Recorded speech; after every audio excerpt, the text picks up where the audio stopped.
Halo teman-teman, welcome di acara Crossline pada hari ini.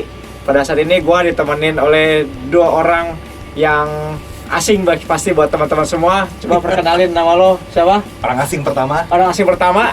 Nama saya Antonius Ardi Cahyono. Status? Bapak beranak 4, istri 1.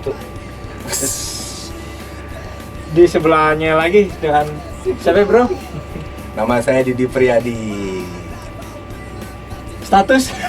Status menikah, istri 1, anak 4 juga sama bro kita. Oh iya. Kalau Kita gue produktif emang kita ya. Kalau gue anak Puji 2. Tuhan. Berarti gue 2 lagi. Enggak ya. Oke, saat ini kita akan membahas suatu tema tentang bagaimana kita hidup di dalam kasih Tuhan. Harus seperti apa sih kita sebagai anak Tuhan itu harus bersikap. Nah, gue tanya dulu ke lo nih, Bro Ardi. Yap. Nah, menurut lo tuh sebagai orang yang pengikut Kristus, hidupnya itu harus berdasarkan apa sih? Kalau gue sampai hari ini menyatakan tentang mujizat Tuhan itu nyata. Selagi kita percaya sama Tuhan kita yang hidup, Tuhan Yesus Kristus. Udah itu aja, percaya, yakin, pasti ada jawaban. Percaya, yakin, pasti ada jawaban. Nah, kalau menurut Bro Didi sendiri, Kayaknya kalau gue bicara pertanyaannya apa kasih Tuhan? Sorry, ya volume agak gede. Oh ya. Maaf.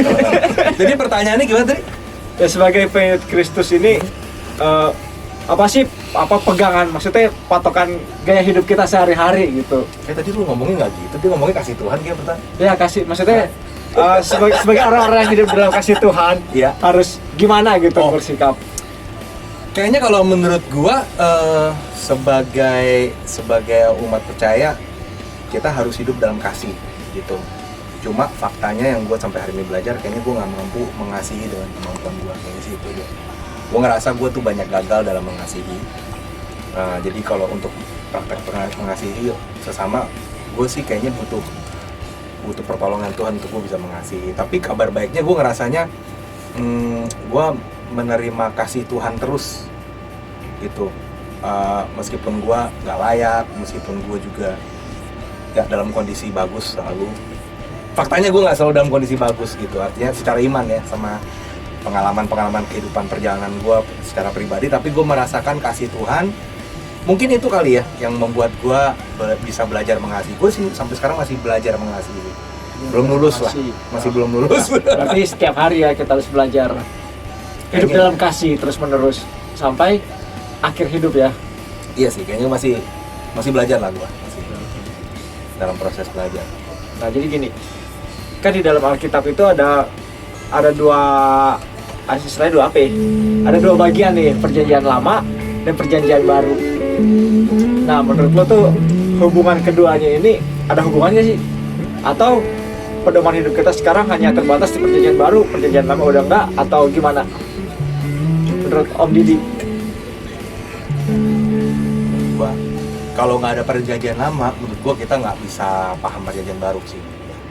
Karena perjanjian lama itu bicara soal asal muasal, usul, konteks, dan betapa kacaunya kita gitu di perjanjian lama. Karena kalau kita baca Alkitab, sejujurnya di Alkitab tuh banyak cerita-cerita intrik kehidupan umat manusia yang penuh dengan cerita-cerita yang sebenarnya ditulis di situ banyak hal-hal yang tidak ideal dan tragis gitu. Tapi kuncinya untuk menuntun kita kepada pengakuan betapa kita tuh sangat tidak layak gitu. Dan dengan adanya hukum Taurat di situ, kenyataannya kita tidak bisa menjalaninya. Nah, perjanjian baru itu sebenarnya untuk memberikan jalan keluar dari kegagalan umat manusia di masa lalu gitu. Jadi ya gitulah. Tapi perjanjian baru itu adalah diakhiri dengan kabar baik yang Yesus perintahkan murid-muridnya untuk sebarkan. Yang terjadi akhirnya menjadi kita nih buah-buahnya itu. Bro Adri gimana? Kalau waktu ngalamin Tuhan pasti kan ada kejadian-kejadian apa gitu kan. Nah, jadi maksudnya gimana kalau Banyak. Salah satunya aja. Salah satunya istri gue dibolehkan. Istri gue tuh belum kenal Tuhan Yesus sampai dengan detik ini, karena gue terus berdoa, meminta, memohon, sampai beberapa tahun ini Tuhan jamah saya. Tuhan jamah luar biasa. Istri saya benar-benar percaya kalau Tuhan Yesus adalah penolong kita semua. Itu keren banget. Ya, ya. Dari yang tidak percaya sampai percaya. Ya. Keren. Keren. Sampai mencintai, sampai jatuh cinta sama Tuhan Yesus. Benar-benar. Nah, gini, dalam hukum Taurat kan dulu berdasarkan apa yang kita lakukan nih. Nah, setelah kita menerima kasih karunia, apakah ada lagi yang harus kita lakukan untuk kita mencapai keselamatan itu, Bro? Gua rasa sih kita tuh melakukan apa yang kita lakukan sekarang tuh bukan untuk kita mencapai keselamatan, tapi apa yang kita lakukan itu adalah bukti bahwa kita diselamatkan. Yes. Kayak misalnya ciri-ciri orang yang sudah benar-benar diselamatkan itu kan hidupnya berubah tuh. Jadi perbuatan baik kita tuh adalah bukti bahwa kita diselamatkan, bukannya untuk mendapatkan keselamatan. Berarti kita berbuat baik bukan untuk mendapatkan keselamatan ya, tapi kita berbuat baik karena kita sudah dapat keselamatan. Bukti bahwa kita dapat keselamatan bukti kita dapat adalah kita keselamatan. berbuat baik. Karena kalau misalnya lo katanya lo ngakunya udah kenal Tuhan atau ngakunya udah diselamatkan, tapi lo kagak ada perubahan, berarti lo tanda tanya. Gitu aja sih sebenarnya sih. Jadi bukannya untuk menerima keselamatan kita harus berbuat baik, bukan. Ya ceritanya Zakheus kan, waktu pas Zakheus tuh makan bersama Tuhan Yesus, Yesus mau makan di rumah dia, terus terjadilah kejadian di akhir acara makan-makan tuh Zakheus dia bilang, hari ini gue mau balikin, ini kok gue pakai bahasa lu gue ya, bahasa ini saya. Santai aja. Kalau misalnya gue tuh udah ngerampas harta orang atau gue ngutang, gue balikin 4 kali lipat, gitu kan. Semua utang-utang, semua kejahatan-kejahatan gue balikin, gue tanggung dan gue ganti 4 kali lipat. Terus Yesus ngomong gini, pada hari ini telah terjadi keselamatan. Nah, apakah keselamatan itu terjadi karena Zakheus kembaliin utangnya? Kalau menurut yang di situ justru Yesus tuh bilang tuh, lihat, udah terjadi keselamatan tuh, gitu loh. Jadi keselamatannya dulu, baru si Zakheusnya berbuat baik gitu loh. Ya. Jadi itu bukti gitu loh, bahwa sebenarnya tuh dia udah tersentuh nih dengan kasih Tuhan gitu. Jadi ketika itu dia akhirnya memutuskan untuk, wah, gue mesti benerin nih apa yang gue udah lakuin salah. Dan gue bukan cuma gue benerin, tapi gue tambahin lagi gitu loh. Karena dia sudah bertemu dengan Yesus gitu. Jadi bukannya kebalik gitu. Bukannya kita berusaha untuk menerima keselamatan, bukan, tapi karena dia udah diselamatkan, makanya dia lakukan hal yang seperti itu. Baik. Yesus bilang, tuh lihat tuh, sudah terjadi keselamatan nih hari ini. Gitu. Berarti dia sudah mengalami suatu perubahan hati dulu, baru melakukan kebaikan. Tapi benar, jadi karena hatinya berubah, benar-benar murni ya. Apa kebaikan dilakukannya jadi murni gitu ya. Nah jadi, sekarang ini ada nggak sih hubungannya gitu antara hukum Taurat dan Yesus? Ada dong. Nah, gimana tuh ceritanya? Yesus sendiri ngomong di khotbah di Bukit Matius 5, dia bilang, aku datang bukan untuk meniadakan hukum Taurat, tapi aku datang untuk menggenapinya. Maksudnya menggenapinya itu artinya semua persyaratan di dalam hukum Taurat itu Yesus yang genapi. Jadi semua ukuran hukum Taurat, semua peraturan, semua persyaratan yang dituntut di hukum Taurat itu digenapi oleh Yesus dan digenapi di dalam Yesus. Jadi istilahnya hukum Taurat dulu itu dibikin untuk sebuah standar kesucian, bahwa kalau lu mengikuti hukum Taurat baru lu menjadi kudus, baru lu diterima persyaratan. Tapi setelah berabad-abad terbukti bahwa manusia tidak bisa memenuhi tuntutan hukum Taurat itu. Nah, Yesus datang untuk menggenapi itu. Jadi hukum Taurat itu sudah digenapi di dalam sosok pribadi Yesus. Makanya dibilang hukum Taurat ini, aku datang bukan untuk meniadakan hukum Taurat, tetapi aku datang untuk menggenapinya. Karena sampai ke satu titik iota apapun itu nggak boleh hilang. Tapi itu tergenapi di dalam Yesus. Jadi bukannya hukum Taurat itu hilang, tetapi hukum Taurat itu sudah tergenapi. Sudah tergenapi. Jadi semua tuntutan-tuntutannya, persyaratan-persyaratannya itu sudah digenapi sama Tuhan Yesus. Itu sih. Nah, jadi kita sebagai pengikut Kristus berarti apakah hukum Taurat digenapi dalam hidup kita atau gimana gitu? Pertanyaannya, apakah hukum Taurat itu tergenapi dalam kita? Enggak dong. Hukum Taurat itu nggak digenapi di dalam kita. Tetap dalam Yesus. Hukum Taurat itu udah digenapi di dalam Yesus. Buat apa kita menggenapi hukum Taurat lagi? Berarti kita yang sudah terima Yesus tidak melakukan hukum Taurat lagi ya. Bukan gini. Jadi, wah, aku baca Alkitab aja deh, push gue deh. Ya mungkin kan banyak teman-teman juga yang bertanya ya. Pertanyaannya gimana? Ya apakah kita sebagai pengikut Kristus itu tetap harus melakukan hukum Taurat? Maksudnya gini, kita kan udah terima Tuhan Yesus nih. Nah, berarti kan kita hidup dalam kasih karunia Tuhan. Nah, apakah tuntutan hukum Taurat itu tidak berlaku lagi buat kita gitu? Nah, Kalau versi gue ya, Ah. mungkin tidak selengkap Pak Didi, Bung Didi. Kalau versi saya, hukum Taurat kan 10 perintah Allah, bener ya. Ya, Rangkumannya. Rangkumannya. Itu power gue di keluarga, istri gue, anak-anak, itu basic dasar yang mudah gue pelajarin untuk anak, didik anak gitu. Buat kesaksian, kalau dulu tuh papahnya sudah melanggar tuh 10 perintah Allah, makanya lu hidup jangan kayak papah lu dulu gitu, karena sudah melanggar 10 perintah Allah, semua udah kita langgar. Makanya kita hidup pada waktu belum kenal Tuhan jadi rusak, carut marut.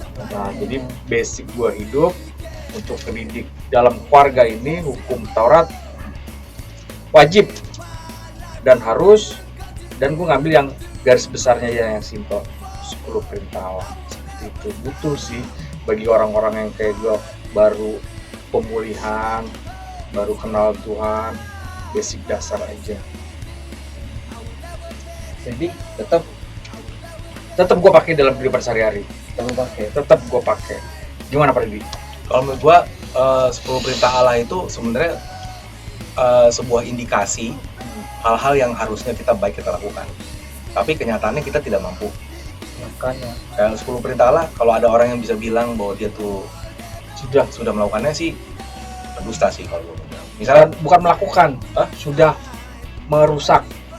atau taat sama 10 perintah Allah bener, kalau menurut gue sih nggak ada yang berani. Kalau ada yang berani, makanya kalau lo baca ya di Alkitab di Matius 5-7, khotbah Yesus di bukit, itu khotbah Yesus di bukit itu dia meruntuhkan setiap perasaan kebenaran keagamaan, terutama orang-orang yang beragama di saat itu yang bilang, karena gue udah ngelakuin hukum adat istiadat Yahudi, dan gue adalah belajar adat istiadat Yahudi dan hukum Taurat, maka dia udah bisa dibilang suci. Nah, Yesus menantang karena gini, yakin ini kalau lu tuh suci. Contohnya, lu bilang lu jangan berzina ya. Tapi lu kalau ngelihat cewek terus lu konak, lu tanpa lu tidur sama dia, lu udah sama aja berzina sama dia. Terus misalnya lu bilang jangan mencuri, tapi lu ngiri sama harta orang lain, lu sama aja. Lu sama aja, lu kayak nyuri. Terus lu bilang gua nggak pernah bunuh orang, tapi lu dendam sama seseorang, lu pengen orang itu mati. Gue sih pernah mengharapkan ada orang mati. Kalau gue ya, gue gak tahu kalau lu. Gue sih berkali-kali dalam hidup gue nyumpah sama apa? Masuk neraka lu, kayak macam gitu. Ya makanya gue Maksudnya kita tuh ya tidak, makanya dibilang kita tuh tidak mampu melakukan hukum Taurat tuh nggak mampu. Makanya Yesus datang untuk menggenapi. Jadi istilahnya buat apa kita? Jadi Yesus itu memberikan jalan keluar sehingga kita dibenarkan oleh Tuhan, bukan karena kita melakukan hal yang baik atau yang buruk. Kita dibenarkan oleh Tuhan karena Yesus sudah menanggung segalanya, dan kita menerima kebenaran bukan karena kita melakukan hukum Taurat. Kita menerima kebenaran bukan karena kita berhasil melakukan hukum agama. Kita menerima kebenaran karena kita percaya Yesus sehingga kita dianggap benar. Nih gue bacain nih di kitab Roma, dibilang bahwa ini Roma 10 ayat 4, dibilang sebab Kristus adalah kegenapan hukum Taurat, sehingga kebenaran diperoleh tiap-tiap orang yang percaya. Gitu. Jadi artinya kebenaran itu adalah diperoleh, bukan diperoleh oleh tiap orang yang percaya, bukan karena dia melakukan hukum Taurat. Jadi hukum Taurat itu, nah nih Roma 5 ayat 1, sebab itu kita yang dibenarkan karena iman hidup dalam damai sejahtera dengan Allah oleh karena Tuhan kita Yesus Kristus. Jadi kita tuh dibenarkan, padahal kita nggak bener. Jadi kalau misalnya, kalau konsep hukum Taurat dulu itu adalah lu akan dianggap benar kalau lu udah berhasil melakukannya.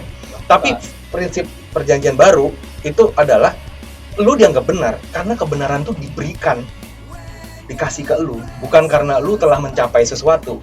Karena lu percaya, lu diberikan kebenaran itu, lu dianggap jadi orang benar, padahal lu tuh sebenarnya nggak berhak jadi orang benar. Sebenarnya tuh lu tuh nggak layak gitu. Sebenarnya kita nggak layak gitu loh. Gue tuh nggak layak, cuma gue dikasih. Makanya tuh kebenaran itu adalah diberikan, bukan karena lu mencapai sesuatu. Betul. Jadi kebenaran itu diterima bukan karena kita melakukan hukum Taurat, tapi diberikan sama Tuhan, padahal kita kagak layak. Nah itulah kabar baik gitu. Jadi ketika kita menerima Yesus, kita dibenarkan karena iman kita, bukan karena kita sudah melakukan hukum-hukum Taurat itu. Nggak akan bisa, bro. Ya, betul. Berarti kita dibenarkan bukan karena tindakan kita ya, tapi Bukan. karena benar-benar kasih karunia Tuhan melalui Yesus Kristus. Iya. Jadi kita beroleh kebenaran itu sendiri dan pengampunan dosa ya. Nah jadi gini, menurut gue ya, Yesus tuh pesannya tuh inklusif. Jadi nggak pernah ngomong agama lo apa atau gimana gitu. Jadi menurut gue sih, lo nggak harus jadi Kristen. Gue sih nggak maksudnya lo nggak harus jadi Kristen. Tapi lo coba kenali pribadi Yesus sih. Karena lo ketika sudah ketemu sama dia, hidup lo pasti berubah. Keren. Kayak misalnya, gue pernah dengar cerita, lo pernah dengar aja. Orang nantang, Yesus tuh pribadi loh, seseorang yang nyata. Jadi lo bisa doa sama dia, atau lo panggil dia, lo boleh tanda kutip, lo tes dia, lo uji dia, lo ngalamin sendiri deh. Yes. Betul. Gitu aja. Lo kalau udah ketemu dia, kagak berubah hidup lo, bohong. Betul. Pasti lo ngalamin sesuatu, ceritanya masing-masing beda buat kita. Tapi Masing-masing beda. iya gak sih? Jadi maksud gue, ya kita mau sini mau kasih kekuatan aja. Ya. Lo coba lo kenalin Yesus deh. Karena kita nggak ngomongin agama di sini. Kita cuma ngomong ketika lo encounter nih, ketemu sama Yesus nih. Luar biasa. Ceritanya masing-masing personal perjalanannya beda. Tapi kita nggak bicara agama di sini. Tapi lo ngalamin Yesus sendiri, lo buktiin sendiri, lo tantang aja gitu loh. Bukan tantang berantem ya. Maksudnya, gue pengen tahu nih Yesus tuh kayak apa sih gitu. Gue pengen kenal lu. Lu emang bener lu tuh siapa sih gitu. Coba aja. Betul. Jadi buat teman-teman semua yang menyaksikan tayangan ini, ya nggak peduli. Maksudnya kita benar kata Bro Didi tadi ya, kita nggak terbatas oleh agama apapun. Jadi ya berdoalah, coba datang sama Tuhan Yesus. Gue yakin Tuhan Yesus pasti datang dalam hidup lo dan lo merasakan kebaikan Tuhan, dan lo pasti mengalami suatu hal yang belum pernah lo alami dalam hidup lo. Jadi thank you udah join di tayangan kita hari ini. See you di tayangan bulan depan. God bless. See you.